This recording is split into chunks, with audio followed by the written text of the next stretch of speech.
Oi, gente. Escândalos e conspirações envolvendo o terrorismo internacional, a máfia e principalmente a Igreja Católica Romana. O que acontece quando uma menina de 15 anos simplesmente some? Mas não uma menina qualquer, uma cidadã do Vaticano. Vamos para o mais famoso caso de desaparecimento da história italiana.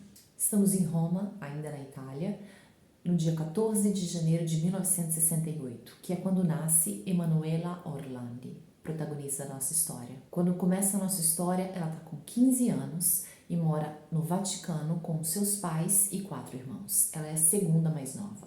Sobre o Vaticano. O Vaticano é uma cidade-estado e é o coração da Igreja Católica Romana.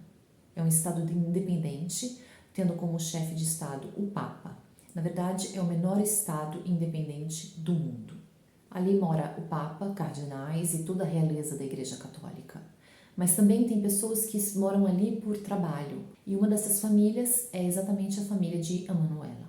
Eles viviam ali porque o avô de Emanuela trabalhava no Vaticano. E aí o seu pai também, muitos anos antes, começou a trabalhar como eletricista do Vaticano. E quando o avô de Emanuela faleceu, o pai dele pegou o cargo do avô na prefeitura. Emanuela e seu irmão Pietro Orlandi eram muito unidos, apesar da grande diferença de idade entre eles. Ela era também apaixonada por música e muito talentosa. Se dedicava principalmente ao canto, ao piano e à flauta transversal. Ela um dia decidiu que ela ia, custasse o que custasse, ensinar o irmão a tocar no piano o Noturno de Chopin. E ele acabou aceitando o desafio. Esse é só para dar um exemplo de quanto os dois eram unidos e quanto tempo eles passavam juntos. Mas infelizmente Manuela não vai conseguir ensinar o Noturno de Chopin para o seu irmão, porque um dia ela simplesmente vai desaparecer. Estamos em junho de 1983. Emanuela tinha acabado de terminar o segundo ano do segundo grau científico na escola Convitto Nazionale Vittorio Emanuele II, em Roma. Só que ela não tinha passado direto nem em francês nem em latim. Então, antes que o próximo ano letivo começasse, que seria no próximo setembro, ela tinha que fazer ainda as provas e os testes de recuperação para essas duas matérias. Como eu disse antes, Emanuela também estudava música. Ela estudava na escola de Piazza Molinari, em Roma, bem perto do Senado da República. E naquele dia, no dia 22 de junho de 1983, onde começa a nossa história, Emanuela tem aula de música, que começa às 16 horas. Ela vai então até a sala do apartamento, pede para o irmão dela para, por favor, levar ela, dar uma carona para ela na moto, mas ele disse que não, que ele tinha alguns outros planos.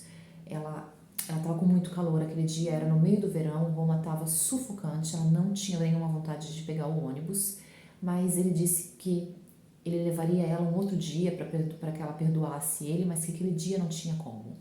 Ela fica imediatamente com raiva e eles têm uma briga ali, uma coisa entre irmãos, entre pessoas que são muito próximas uma da outra. Ela fica com raiva, diz um monte de coisa, que ele nunca dá nada para ela, que quando é para fazer um favor para os outros ele é o primeiro a se disponibilizar, mas quando é para ela não faz nada, o que não era verdade. Os dois eram super unidos, mas ela estava nervosa. O fato é que ela joga o cabelo para o lado, nada delicadamente, como ela fazia geralmente quando estava com raiva, manda o irmão para aquele país, bate a porta e vai embora. Infelizmente, foi com essa pequena discussão a última vez que os dois se viram, porque ela desaparece pouco depois.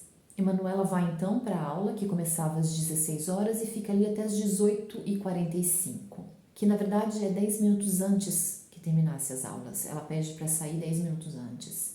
E a professora também lembra que naquele dia ela chegou um pouco atrasada e que ela estava muito distraída durante toda a duração da aula. Bom, Emanuela sai então um pouco antes da aula, ela se dirige para uma cabina telefônica ali na frente da escola de música e liga para casa. Fala com a irmã dela mais velha, Federica. Ela diz que ela vai chegar um pouquinho mais tarde porque o ônibus não estava passando e ela diz ainda uma outra coisa. Ela diz que aquele dia ali ela tinha sido abordada antes de chegar na escola de música por um homem. Tá aí o motivo do atraso dela, que a professora disse. Esse homem de belo aspecto, arrumado, usava óculos, estava bem vestido, era uma pessoa distinta, é uma pessoa que passou confiança para ela. De qualquer maneira, esse homem abordou ela para oferecer para ela uma espécie de um trabalho. Ela devia distribuir alguns folhetos da Avon num desfile de moda que aconteceria aquela noite mesmo ali em Roma. O desfile seria para as irmãs Fontana, que são 3 irmãs estilistas bastante conhecidas. O desfile atrairia muita gente e ele ofereceu para que ela fizesse esse trabalho ali. O pagamento por esse trabalho seria de 375 mil liras, que era bastante dinheiro, na verdade até dinheiro demais para um trabalho assim. E foi o que a irmã dela achou também. A irmã imediatamente disse para ela tomar cuidado, ficar atenta, que parece bom demais para ser verdade. Aconselhou ela, na verdade, olha, volta para casa, assim que o pai e a mãe tornarem do trabalho, você fala com eles, vamos ver o que eles acham disso. Mas Emanuela disse que não tinha tempo, que ela tinha saído um pouco antes da aula dela, porque o homem estaria esperando por ela ali, para encontrá-la ali perto da escola, porque ele precisava já da resposta dela, porque o trabalho seria dali a pouco. Mas ela também disse para a irmã, olha, não fica preocupada, ele parece uma pessoa de bem. Ele até disse para mim que se eu quisesse trazer comigo ou meu pai ou minha mãe durante o trabalho, durante o desfile, que eu podia fazer isso. Ele parecia uma pessoa normal, confiável, de bem. Nós sabemos então que depois de telefonar essa chamada telefônica, ela vai para o ponto de ônibus, sempre ali pertinho, e ele encontra 2 colegas de escola. Ela conta para essas colegas também o que ela tinha acabado de contar para a irmã sobre esse trabalho de panfletagem, e as colegas, as duas, acham também que era muito dinheiro, acham que a coisa parecia ser boa demais para ser verdade, dizem para ela a mesma coisa que a irmã disse, de olha, tá atenta, não fala com essa pessoa sozinha e todos os conselhos que a gente pode imaginar.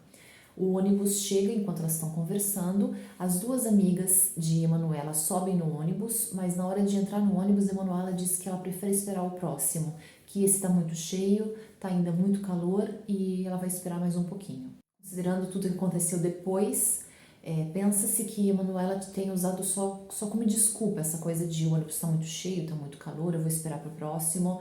Pensa-se que ela tenha ido encontrar-se com esse homem, que ela estava já decidida a encontrá-lo, que talvez ela tenha andado a procurar ele onde eles tinham se encontrado antes.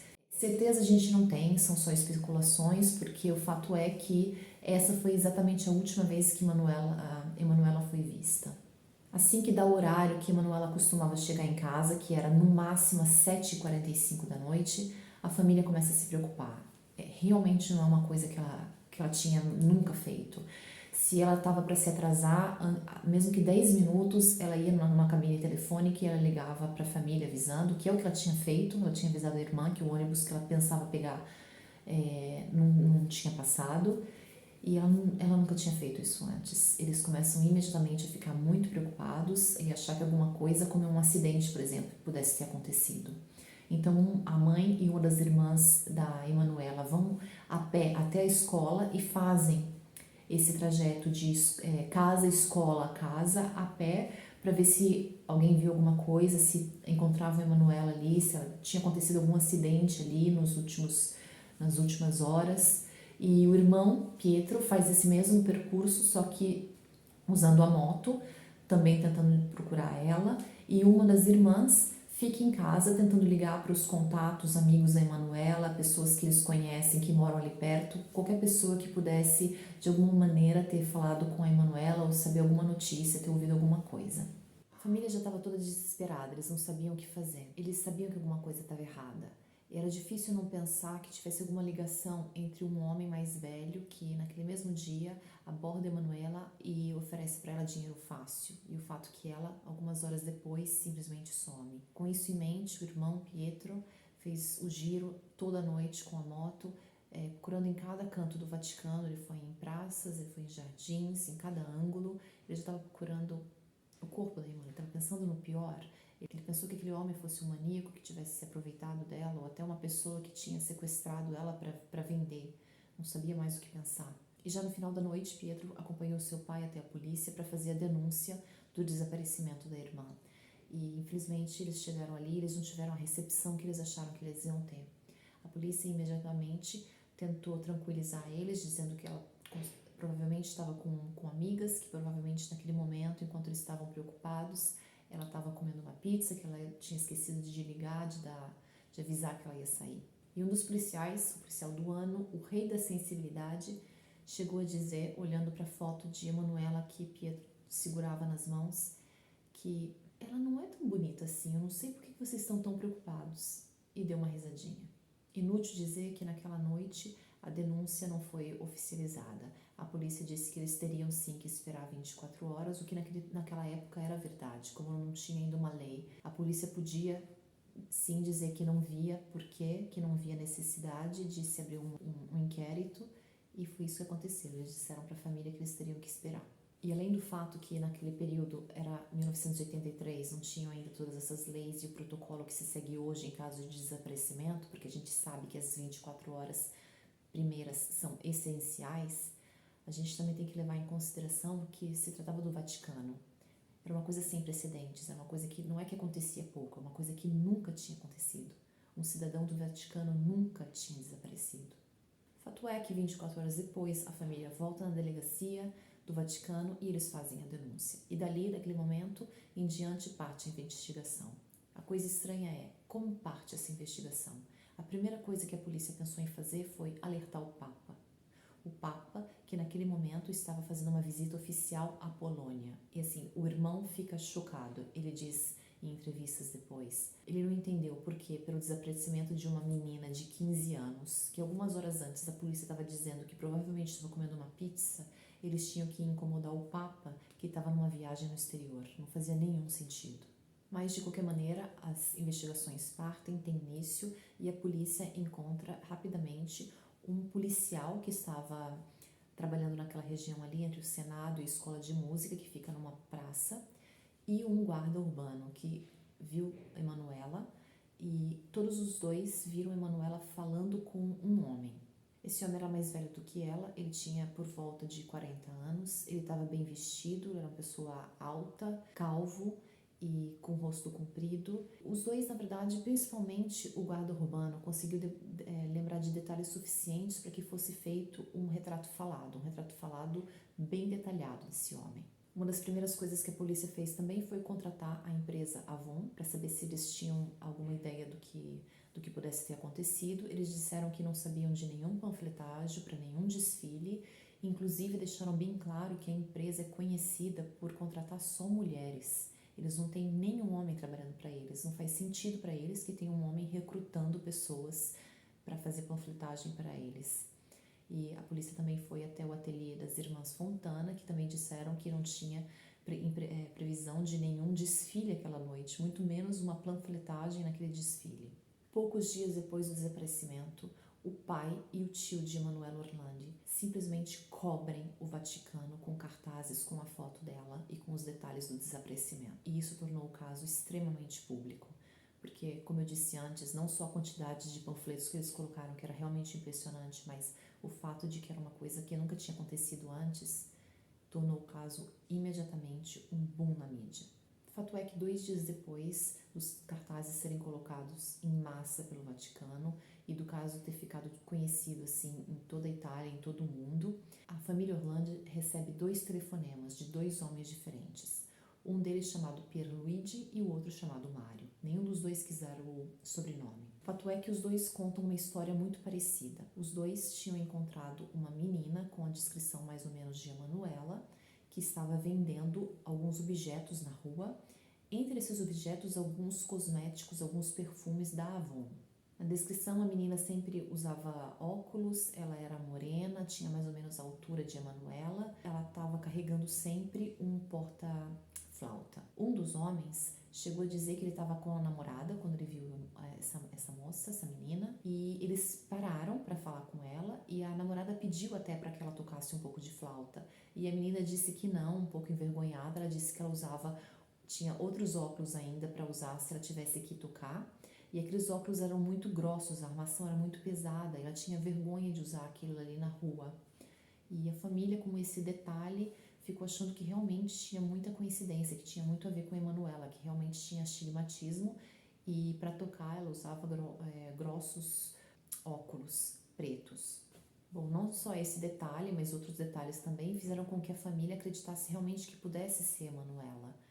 E eles pediram para que esses homens fossem até o Vaticano, fossem encontrar com eles, para que eles pudessem conversar pessoalmente. A única coisa que não batia era o nome. Os dois disseram que a menina se apresentou como Bárbara, mas tirando isso, todo o resto para a família batia. Então eles fizeram esse pedido e uma coisa interessante aconteceu. Seja na primeira ligação que na segunda, assim que os homens ouviram a palavra Vaticano, eles meio que pareceram um pouco perdidos. Eles fizeram perguntas como: o que tem a ver o Vaticano? Você é um padre?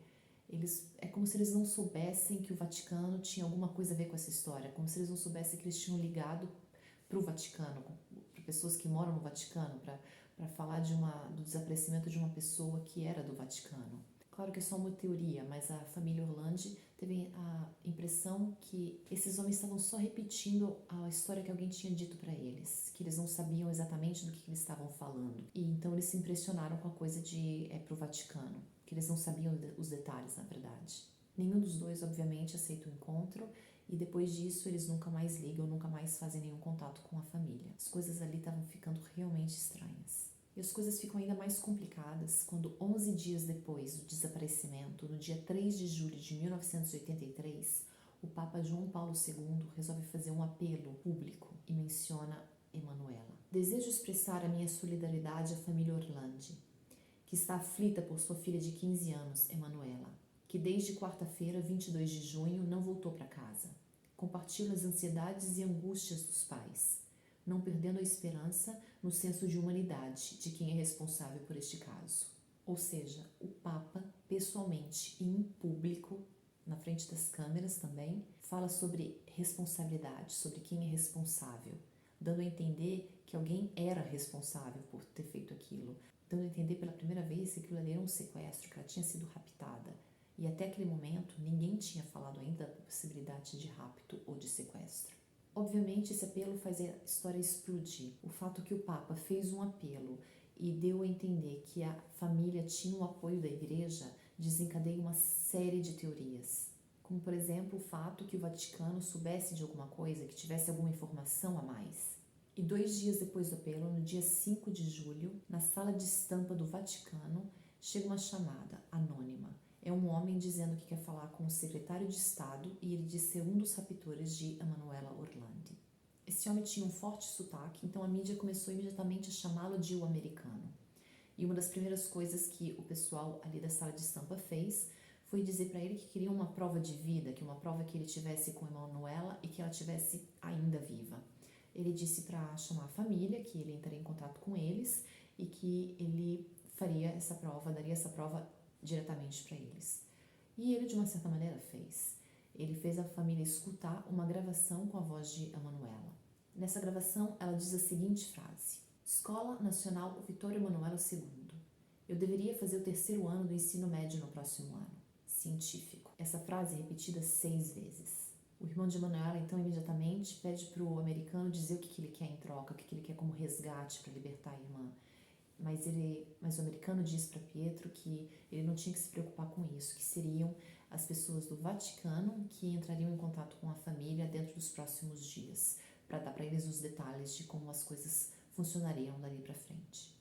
E já no dia seguinte, no dia 6 de julho, passados exatamente 14 dias do desaparecimento, o americano faz uma ligação para a ANSA, que é a Agência Nacional de Reportagens Italiana. E ali ele finalmente faz um pedido. Ele promete libertar Emanuela Orlandi se Mehmet Ali Akça fosse solto da prisão. Ali Akça era um terrorista turco já procurado na Turquia por diversos crimes. Mas naquele momento, ele estava na prisão italiana, porque ele tinha tentado contra a vida de ninguém menos do que o Papa João Paulo II, no dia 13 de maio de 1981. Naquele dia, o Papa estava no carro aberto, ele estava atravessando a Praça São Pedro, que estava lotada, e ele estava acenando para a multidão quando são ouvidos 2 disparos.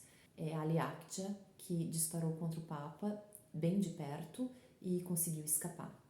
E a coisa mais interessante é que ele estava realmente já saindo da praça quando uma freira que estava ali assistindo o Papa se catapultou em cima dele. Ela se jogou com todo o corpo em cima dele e ela conseguiu assim que ele caísse. A polícia teve tempo de chegar e ele foi preso. Em todo caso, o que o americano queria era que Ali Akça fosse libertado em troca da vida de Emanuela. Naquele momento ficou claro que ela tinha sido sequestrada para chantagear o Vaticano. O americano também pede uma linha direta telefônica com o então cardeal, que era secretário de Estado, Agostino Casaroli, que aceita, mas nenhuma ligação, nenhum contato foi feito depois disso. O americano não usou a linha direta com o cardeal, mas no dia 17 de julho ele fez com que fosse encontrada uma fita cassete. Nessa fita cassete, de um lado, ele reiterava, ele fazia novamente o pedido para que Ali Akça fosse libertado em troca da liberdade de Emanuela, e no outro lado da fita se ouvia uma mulher, uma menina, uma moça, que gritava pedindo por ajuda, que dizia que alguém estava fazendo mal para ela, que pedia por socorro, que se lamentava, que chorava. Resumo da história, era o áudio de uma pessoa sendo torturada. Para Pietro, o irmão de Emanuela, aquela voz, aqueles gritos, infelizmente, eram sim da irmã dele. Mas imediatamente as autoridades disseram que não era possível, que eles tinham controlado, que eles tinham investigado, e aquele áudio era parte de um filme, então não tinha como ter nada a ver com Emanuela. E eles dizem mais, eles dizem que eles estavam investigando aquilo e encontraram também uma gravação, e isso é verdade, que Emanuela fez quando ela foi com a escola dela, com os colegas de escola, no início daquele ano, num programa de televisão. E ali eles perguntaram para ela o que ela estava fazendo, que ano que ela estava, o que ela estava estudando, e é ali que ela responde o ano que ela estava e a escola que ela estava estudando, que é a primeira gravação que o americano tinha feito escutar no telefone a família de Emanuela. Ou seja, eles se dão conta ali que eles não têm nenhuma prova de que essa pessoa está com a Emanuela ou de que ela está viva. Até aquele momento, a investigação tinha sido mais ou menos baseada no fato que Emanuela fosse prisioneira da organização criminosa da qual fazia parte a Ali Akça, que era chamada de Lobos Cinzas. Mas a partir do momento que eles viram que as duas gravações eram falsas, que eles não tinham dado nenhuma prova, eles estavam quase certos de que não era verdade, que eles não tinham Emanuela, não mais pelo menos. No dia 3 de agosto, se é que isso é possível, as coisas se complicam um pouquinho mais. Uma organização criminosa chamada Turkesh entrou em contato, não sei se com as autoridades ou se com a família de Emanuela, não ficou muito claro, mas o fato é que eles faziam um comunicado dizendo que eles não têm nenhuma relação com Ali Akça, que eles não têm nenhuma relação com o americano, e isso o americano confirmou também depois numa outra ligação. Mas fato é que os Turkesh dizem que eles são os responsáveis pelo sequestro de Emanuela Orlandi. E eles dizem mais, eles não são só os responsáveis pelo sequestro de Emanuela, eles são responsáveis também pelo desaparecimento de uma outra menina, chamada Mirella Gregori, um mês e meio antes de Emanuela, ali de Roma. Mirella Gregori desapareceu no dia 6 de maio, que é pouquíssimo tempo antes do que o desaparecimento de Emanuela. Ela estava nesse dia no seu apartamento, quando toca o interfone, ela atende e uma pessoa diz: é o Sandro, desce aqui, vem aqui. E ela responde: eu não conheço nenhum Sandro, se você não disser quem você é, eu não desço. Isso é de acordo com o relato da mãe dela, que diz que então a filha continuou a conversar por um minuto ali no telefone, no interfone. Ela não sabe o que eles disseram. Fato é que quando a filha desligou o interfone, ela foi até a mãe e disse: olha, eu vou ali embaixo rapidinho falar com o meu ex-colega de escola. E ela nunca mais voltou. Quase uma hora depois, vendo que a filha não voltou para casa, aí a mãe dela começa a se preocupar e liga para a irmã, que está mais ou menos na hora da irmã voltar do trabalho, e diz: olha, volta logo porque tem alguma coisa estranha, a tua irmã não voltou para casa, não sei onde ela filha, a irmã de Mirella volta para casa, e antes de chegar em casa, ela passa no bar que tem ali debaixo da casa deles, que tem a dona do bar que trabalha ali, conhece bem a Mirella, conhece bem a família, e ela decide passar ali e perguntar, por via das dúvidas, se a moça tinha visto a irmã naquele dia. E ela disse: sim, ela esteve aqui 2 horas atrás. Ela disse que ela estava indo tocar violão em Villa Torlonia. Villa Torlonia é uma propriedade, uma grande propriedade ali em Roma, onde tem museus, eventos, festas. E ela disse que é isso. A irmã da Mirella não entende muito bem, pede para ela repetir: me diz exatamente que palavras a minha irmã usou, porque a minha irmã nunca tocou violão na vida. A irmã com o namorado dela vão de carro até Villa Torlonia, elas chegam, giram ali, procuram, sabendo já que tem alguma coisa muito errada, e como eles não encontram nada, como eles não conseguem contatar ninguém que sabe dar nenhuma notícia de Mirella, eles vão diretamente para a polícia para denunciar o desaparecimento. Fato é que durante as 4, 5 semanas entre o desaparecimento de Mirella e de Emanuela, ninguém encontrou nada sobre o desaparecimento de Mirella. Só que, do momento que os Turkish disseram aquilo, as autoridades começaram imediatamente a investigar os dois casos como conectados, como sendo dos mesmos raptores, dos mesmos sequestradores. E a ideia é que os dois casos estivessem conectados ganha ainda mais força com um segundo apelo do Papa, de novo em praça pública, de novo na frente das câmeras. Ele estava praticamente estendendo a sua solidariedade não só à família de Emanuela, mas também àquela de Mirella. E no dia 8 de setembro chega uma carta, dessa vez não para a família de Emanuela, mas para aquela de Mirella, uma carta assinada pelo americano. Na carta, o americano pede para a família de Mirella ir até Sandro Bertini, que era ninguém menos do que o presidente da República na Itália na época, e pedir para ele, mais uma vez, a liberação de Ali Akça. E ali eles dizem que, o americano diz que, então, Mirella seria solta, seria libertada. E, na verdade, a família consegue sim falar com o presidente, eles conseguem uma reunião com o presidente e ele, depois dessa reunião, faz uma entrevista aberta. O presidente, nessa entrevista, fala sobre o desaparecimento das duas meninas, faz uma espécie de apelo, mas não menciona nada sobre libertar, nem menciona o nome de Ali Akça. Depois da entrevista do presidente, a família de Mirella recebe uma ligação do americano. Ele está muito bravo, ele está com raiva porque ele não foi ouvido, porque ele não foi levado a sério. Ele disse que agora não tem mais esperança para Mirella, que ela já está morta e que a família pode esperar o corpo dela dentro dos próximos dias. Ele diz também que espera que agora ele seja levado mais a sério, depois de ter matado alguém, que talvez assim Emanuela tenha alguma esperança. O problema é, não dá pra gente esquecer, que ninguém conseguiu dar nenhuma prova de vida de nenhuma das duas meninas. Nem Emanuela, nem Mirella, ninguém conseguiu provar que elas estavam vivas, que elas estavam de verdade com eles. E as famílias começam a achar que talvez as duas histórias não estejam realmente nem conectadas, que talvez alguém tenha só se aproveitado do fato que a Mirella tinha já sumido antes para usar aquilo, o fato dela ser de Roma, o fato dela ter a mesma idade, coincidentemente, que Emanuela, e alguém tentou se aproveitar disso, mas que talvez não tivesse nenhuma ligação, que não fosse a mesma pessoa responsável pelos dois. E para dar mais peso ainda a essa teoria de que os dois casos não tivessem ligados, de que as pessoas estivessem de alguma forma tentando tirar proveito, diversas, incontáveis organizações criminosas internacionais e nacionais começaram a entrar em contato pedindo resgate, reivindicando o sequestro de Emanuela Orlandi e fazendo seus pedidos. E como nada aconteceu pelos próximos 14 anos, no dia 19 de dezembro de 1997, o caso de Emanuela Orlandi vem oficialmente arquivado. Todos já pensavam que a ligação da libertação do homem que tentou contra a vida do Papa e o sequestro de Emanuela não tivessem a ver uma coisa com a outra, que alguém decidiu só se aproveitar do desaparecimento de uma cidadã do Vaticano, que depois que o americano teve essa ideia e foi a primeira pessoa a fazer uma ligação, incontáveis outros tiveram a mesma ideia e tentaram fazer assim os seus pedidos de resgate. Fato é que ninguém demonstrou que estava com ela, ninguém demonstrou que ela estava viva. Até que em 2005, bem 22 anos depois do desaparecimento de Emanuela, durante um programa de televisão italiano muito conhecido chamado Chi l'ha visto, que é quem o viu, quem a viu, uma pessoa faz uma ligação anônima no ar, ao vivo. E é a voz de um homem que dá rapidamente essa informação. Sobre Emanuela Orlandi, para encontrar a solução do caso, vão ver quem está sepultado na cripta da Basílica de Santo Apollinare e sobre o favor que Renatinho fez ao Cardinal Poletti naquela época.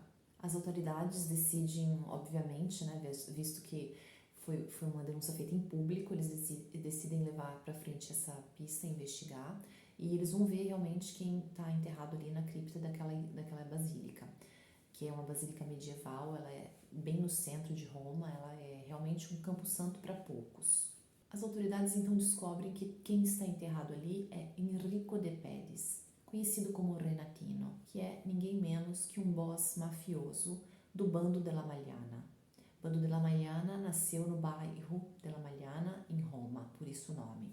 E o Bando della Magliana é considerado até hoje a mais violenta, a mais prolífica organização criminosa romana. E Renatino não era simplesmente um dos boss dessa organização, ele era o boss do bando della Magliana. Descobrem também que aquele sepultamento foi solicitado e autorizado pelo cardeal Ugo Poletti, que é o cardeal que a pessoa no telefone, durante a gravação do programa televisivo, tinha mencionado como devendo um favor para Renatino. Ugo Poletti, naquela época, era o presidente da Conferência Episcopal, que é uma assembleia permanente dos vescovos da Igreja Romana Católica.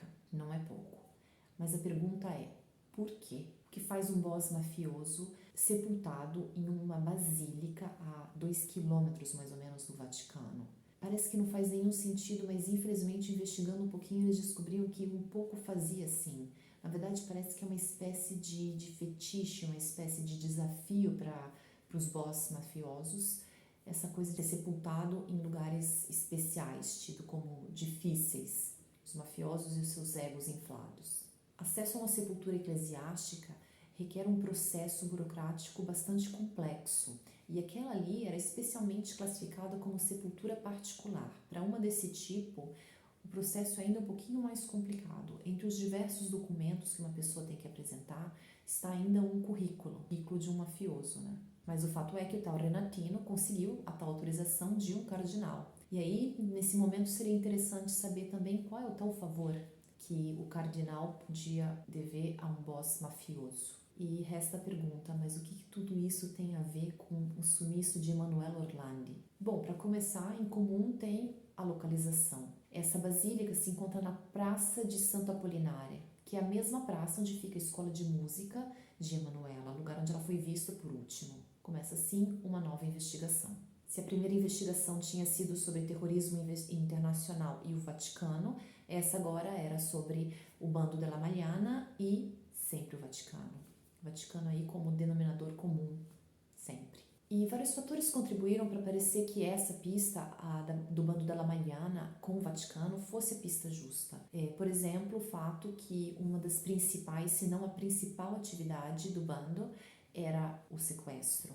Uma outra coisa é que o clã dentro do bando della Magliana, que pertencia a Renatino, era muito próximo ao IOR, que é o Instituto de Obras Religiosas, que nada mais é que o Banco do Vaticano, o banco onde todas as pessoas ali do Vaticano, todos os religiosos têm o seu dinheiro, ou seja, um banco muito, muito, muito rico. O chefe desse banco, IOR, era o Monsenhor, na época, Paul Marcinkus, que era um religioso, digamos, um pouco controverso. Para citar as palavras exatas da advogada da família Orlandi sobre Paul Marcinkus. Para alguns, ele era um homem muito bom e transparente, enquanto para outros, ele era o próprio demônio. Esse Marcinkus, com o passar do tempo, foi descoberto que ele fez contratos com muitas organizações criminosas e muito dinheiro começou a sumir. Ele fez, inclusive, acordos com a 'Ndrangheta, que é simplesmente a organização hoje mafiosa maior do mundo. É a única que esteve e está ainda hoje presente em todos os 5 continentes. A 'Ndrangheta entregou ao Banco do Vaticano, o IOR, de Paul Marcinkus, 130 milhões de liras para serem reciclados através do Banco Ambrosiano. O Banco Ambrosiano é um dos principais bancos italianos católicos, mas que acabou fechando em consequência da crise financeira italiana de 1977. Ou seja, 130 milhões de liras da 'Ndrangheta, da máfia, foram perdidos. Bom, se as coisas começam a se encaixar um pouco mais, se a gente consegue ver conexões entre o Vaticano e o bando della Magliana, organizações criminosas, continua a pergunta, o que a Emanuela tem a ver com isso? O que a gente sabe é que essa menina foi sequestrada por alguém, que a gente não sabe quem, e que diversas organizações criminosas começaram a tirar proveito disso, usando o fato de que, pedindo um resgate, mesmo não estando com ela, eles poderiam ter alguma coisa uma moeda de câmbio que eles não teriam de uma outra maneira. E o que a 'Ndrangheta fez? Resolveu fazer a mesma coisa que essas outras organizações não tão honestas. Mas eles fazem de uma maneira diferente. Eles não ligam para as autoridades se acusando do sequestro. Eles não fazem joguinhos, eles são a 'Ndrangheta. O que eles fazem é contratar Renatino, que naquela época era o boss mafioso que controlava Roma. Renatino, então, descobre quem são os verdadeiros raptores de Emanuela, que a gente não sabe quem são, vai até eles, marca um encontro, mata todo mundo e pega Emanuela. Naquele momento, ele é o sequestrador de Emanuela. E ali começa a chantagem de Renatino, do bando della Magliana, contra o Vaticano. Então que chegamos ao dia 22 de junho de 2005, que são 25 anos de desaparecimento de Emanuela Orlandi. A família decide, para lembrar dela, pendurar novamente todos aqueles cartazes de busca por ela no Vaticano. E é durante essa manifestação que o irmão Pietro, de Emanuela, recebe uma ligação de uma jornalista perguntando para ele qual era a opinião dele sobre as declarações apenas feitas por uma pessoa que se chamava Sabrina Minardi. E ele, naquele momento, ele não sabia do que ela estava falando. Essa mulher, Sabrina Minardi, foi por 2 anos e meio, a amante de Renatino. E ela, depois de todo esse tempo, resolveu falar. E ela tinha muita coisa para dizer. E ela começou dizendo que, em um certo momento, Manuela foi sim entregue a Renatino, que levou ela para sua casa. E nos dias que se seguiram, Paul Marcinkus, o presidente do Banco do Vaticano, que a gente acabou de falar, visitou aquela casa por mais de uma vez. E ela diz que o motivo de ele estar indo ali é para ter relações íntimas com a Emanuela. E ainda de acordo com Sabrina Minardi, foi ele que teve a ideia de eliminar Emanuela. Para fazer isso, ele meio que contactou o bando della Magliana através de Renatino. Sabrina conta ainda que foi o motorista pessoal de Renatino que fisicamente foi pegar a Manuela. Foi a pessoa que fisicamente colocou ela dentro do carro. O motorista se chamava Sérgio. E se vocês se lembram, no começo da primeira investigação, quando Emanuela tinha acabado de desaparecer, a polícia entrevistou um policial e um segurança que estavam trabalhando ali na região onde desapareceu Emanuela, porque os dois tinham dito que tinham visto ela falando com um homem não identificado. O segurança, principalmente, fez uma boa descrição que acabou virando um retrato falado, e esse retrato falado é incrivelmente parecido com a foto de Sérgio, segurança de Renatino. Esse Sérgio acabou sendo preso, mas não por nada conectado ao caso de Emanuela. Ele foi preso porque ele já era procurado por outros crimes. Mas então ali a polícia teve a possibilidade de interrogá-lo e ele negou tudo. Ele negou até o fato de conhecer Renatino. Sabia quem era por nome, mas ele disse que nunca tinha encontrado pessoalmente Renatino. Sabrina Minardi continua sua história. Ela disse que em um certo momento, num certo dia, sem dar muitas explicações para ela, Renatino pegou grandes sacos fechados, colocou dentro de um carro, chamou ela para vir com ele. Eles foram para um lugar bastante remoto. Ali, eles, sempre com a ajuda de Sérgio, esse motorista, colocaram esses sacos dentro de uma daquelas grandes máquinas que misturam o cimento. E voltando para o carro, depois voltando para casa, ela perguntou para ele o que tinha ali dentro e ele simplesmente respondeu que era o corpo de Emanuela. Acontece que, com o passar do tempo, ela começou a perder credibilidade. Ela estava ficando um pouco confusa, a história dela começou a ficar muito confusa. Ela esquecia ou dava versões diferentes de datas, nomes, pessoas, lugares, que também com o tempo ela fez uso muito grande de substâncias. Então ela tinha dificuldade para se lembrar alguns detalhes por causa disso.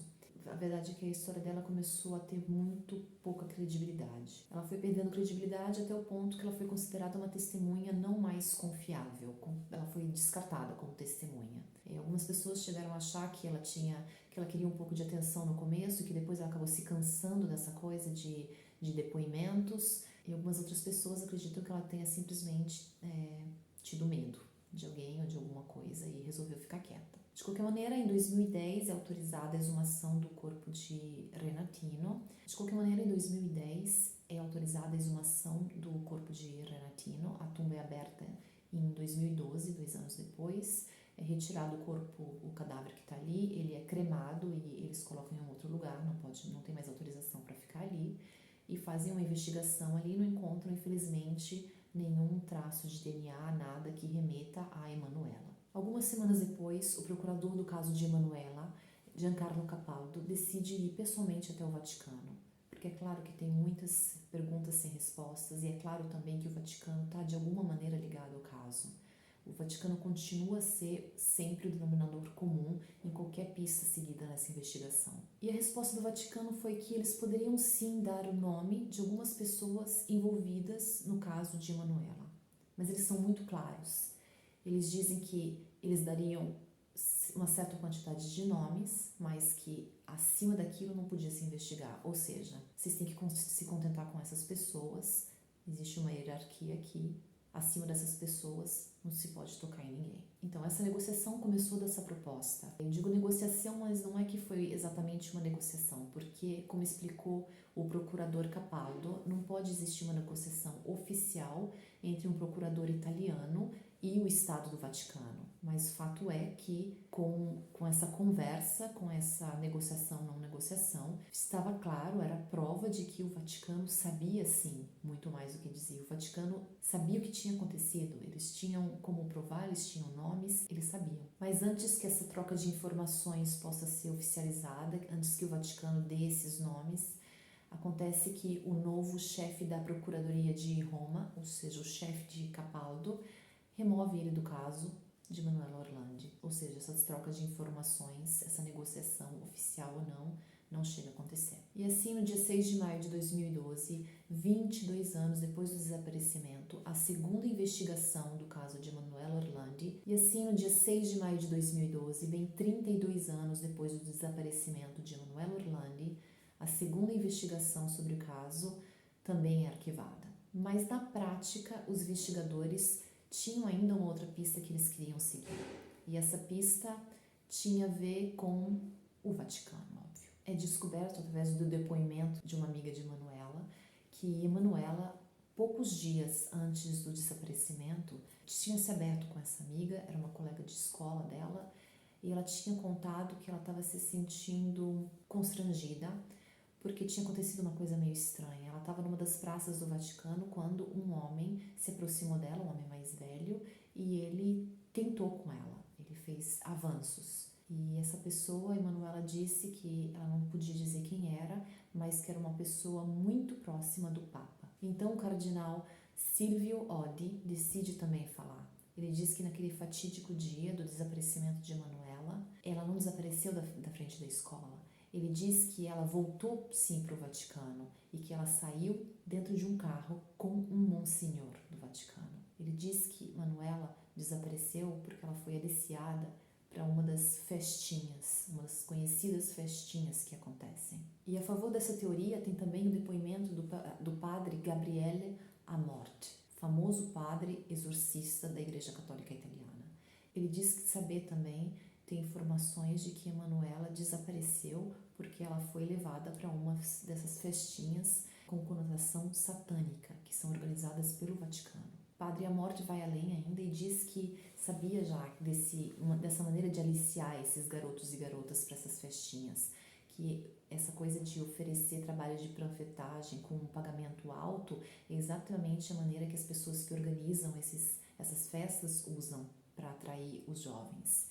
Ele diz que eles são atraídos para essas tal festinhas que nada mais são do que rituais maçônicos com conotação com fundo satânico. E não são só esses dois religiosos. Aliás, tem muitos religiosos de dentro do Vaticano que dizem saber, talvez não digam abertamente, mas dizem saber da existência dessas tais festas. Fato é que a história de ser convencida de um panfletágio parece muito mais coerente com a personalidade de Emanuela, que com certeza não sairia acompanhando alguém para uma festinha, uma coisa assim, mas fato é que ela disse para a irmã no telefone que ela estaria esperando aquele homem ali. Ela tinha saído mais cedo da aula de música para esperar por aquele homem.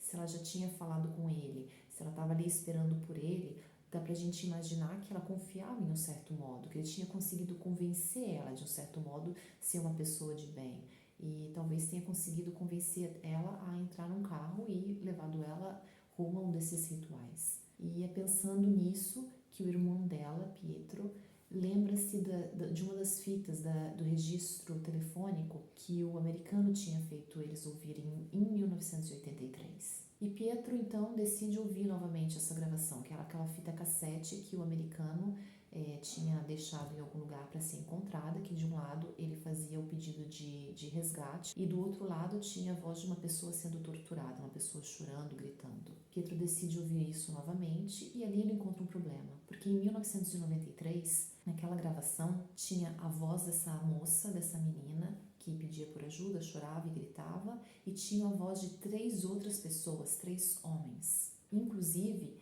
a voz feminina, o que ela dizia e o que essas 3 vozes masculinas diziam, era registrado também, escrito. Tinham feito essa transcrição daquele áudio. Só que agora, ele que estava tentando ouvir aquilo, a fita parava quando as vozes masculinas deveriam iniciar, ou seja, ela tinha sido cortada. Não tinha nenhuma voz masculina naquela fita, mesmo que a transcrição tivesse ainda ali. Alguém tinha cortado aquela fita. Mas mesmo cortada, essa fita trouxe uma informação nova. Ela não parecia mais ser o registro de alguém sendo torturado, parecia mais o registro de um ato sexual. E isso se encaixava com a teoria das tais festinhas. Mas, obviamente, o Vaticano não estava colaborando, na verdade, cada vez menos. Então, estava muito difícil aprofundar as investigações, já que todas as pistas levavam para dentro do Vaticano. Eles chegaram a dizer que eles não tinham nenhum relatório, nenhum dossiê, eles chegaram a dizer que eles nunca tinham investigado esse caso, ou seja, eles quiseram dar a entender que o conhecimento do Vaticano não era oficial do caso da Emanuela. O que o irmão Pietro diz que é uma completa mentira, ele diz ter visto com próprios olhos um dossiê do caso da irmã, e ele viu isso na mesa do cardeal Georg, que naquela época era o secretário do Papa. Ele disse que se lembra até o nome, estava escrito Relatório Emanuela Orlandi na capa. Ou seja, mais uma vez indícios que o Vaticano está escondendo informações, como mínimo. Então, no dia 18 de setembro de 2017, é arrombado um cofre no Vaticano. E ali dentro, no meio de outros documentos confidenciais, são encontrados 5 folhas de papel que têm relação com Emanuela Orlandi. Eu vou ler para vocês exatamente o que estava escrito, como iniciava essas folhas de papel. Gastos que o Vaticano teve para o afastamento domiciliar da cidadã Emanuela Orlandi. A data desses documentos é de 1997, tinha a assinatura de um cardeal e era endereçada a outros 2 cardinais. Mas, de qualquer maneira, seja qual for o objetivo, parecia que alguém tinha colocado aquelas 5 páginas ali só para fazer saber que existia um documento, que aquilo ali era parte de um documento, ele existia em algum outro lugar, mas existia. Talvez uma espécie de chantagem para dizer, olha, eu sei que esse documento aqui existe,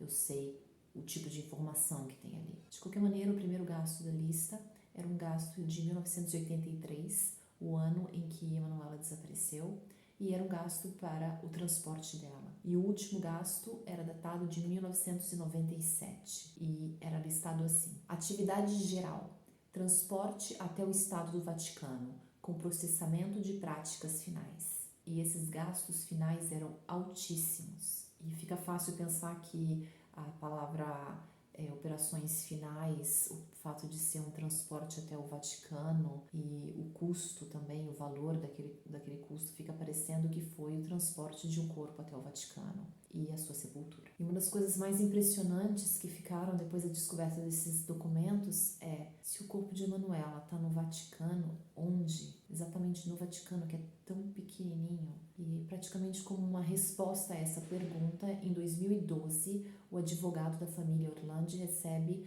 no seu estúdio uma carta anônima. E nessa carta tinha a foto de um anjo, da estátua de um anjo, e um bilhetinho. E o bilhete dizia: se quer saber onde está o corpo de Emanuela Orlandi, deve procurar onde o anjo está olhando. E, obviamente, uma investigação foi feita, eles encontraram rapidamente esse anjo num cemitério teutônico, que é um cemitério pequenininho ali no centro do Vaticano. E eles pediram autorização para fazer exumação de 2 tumbas, que é as tumbas para onde esse anjo estava olhando. E com a surpresa de todos, essa exumação foi concedida. O Pietro, o irmão da Emanuela, chega até a fazer uma declaração dizendo que foi a primeiríssima vez que o Vaticano fez alguma coisa para ajudar a investigação do caso da irmã dele. Essas tumbas, então, são abertas no dia 15 de julho. Elas pertenciam a 2 princesas. A primeira coisa que eles removem de cima é cobertura de mármore e ali embaixo tem só terra. Não tem caixão, não tem nada, tem só terra. Eles escavam ainda por 3 metros e continuam encontrando só terra.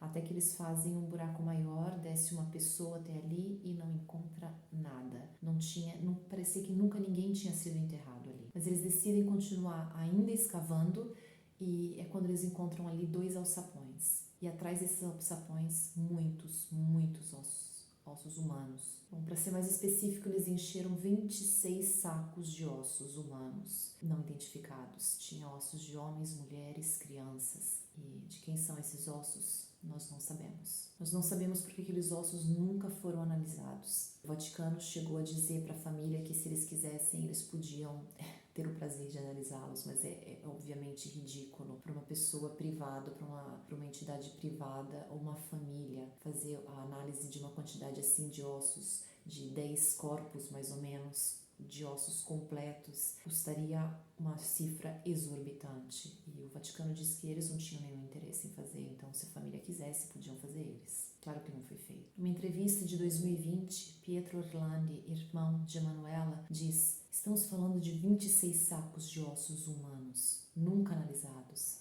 Talvez os ossos de Emanuela estivessem ali, talvez não, mas para que deixar dúvida? Por que não querer explicar por que tem crânios de crianças escondidos num ossário do Vaticano? O Vaticano continua escondido atrás do seu véu. Pietro e toda a sua família acreditam ainda firmemente que Emanuela está viva, visto que não tem corpo. E assim eles não conseguem parar de procurar. Obrigada.